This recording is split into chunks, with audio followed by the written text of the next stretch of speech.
جی ناظرین، مدعی نے عین وقت پہ قاتل کو معاف کر دیا دوران پھانسی۔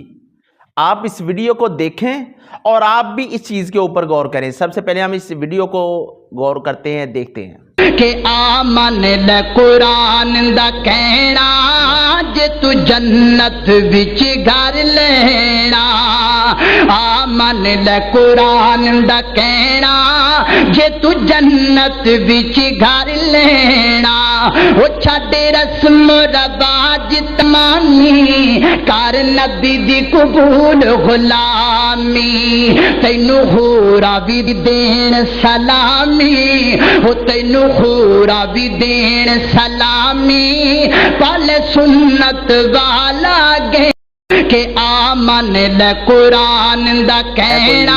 ہماری کسی کے ساتھ کوئی زیادتی ہے یا کسی نے ہمارے ساتھ زیادتی کی ہے تو ہمیں معاف کر دینا چاہیے۔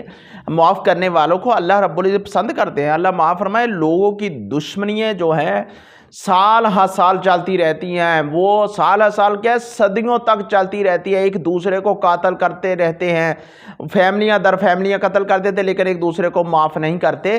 یہ ہمارے لیے نصیحت ہے کہ اگر ہمارے اندر کوئی قصور ہے، ہم کسی وجہ سے ہمیں کسی سے ساتھ کوئی زیادتی ہوئی ہے تو ہمیں اللہ کی رضا کے لیے اسے معاف کر دینا چاہیے، ورنہ اگر یہ پھانسی کا یہ طریقہ کار جو ہے پاکستان میں سرعام ہو جائے، سرعام پھانسی دی جائے، تو یقین مانیں کہ ملک پاکستان سے ہر قسم کی لڑائی، قتل و غارت اور جو چوری ڈاکہ جو ہے سارے کے سارے معاملات ختم ہو جائیں گے۔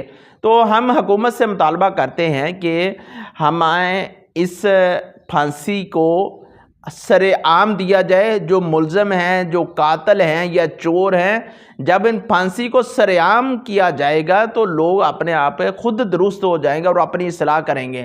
امید ہے کہ آپ کو ہماری ویڈیو بہت اچھی لگی ہوگی۔ اس ویڈیو کو زیادہ سے زیادہ شیئر کریں تاکہ لوگوں کو پتہ چل سکے کہ پھانسی کس طریقے کے ساتھ دی جاتی ہے۔ دیکھو کیسے انسان کو لٹکایا جاتا ہے۔ جب اللہ کی طرف سے موت لکھی ہوگی، موت اس وقت ہی آنی ہے، لیکن مدعی نے بھاگ کر دیکھو کیسے ایک ملزم کو اٹھا لیا ہے، اسے معاف کر دیا ہے۔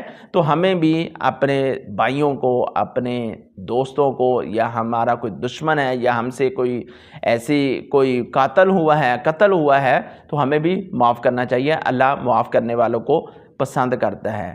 السلام علیکم ورحمۃ اللہ وبرکاتہ۔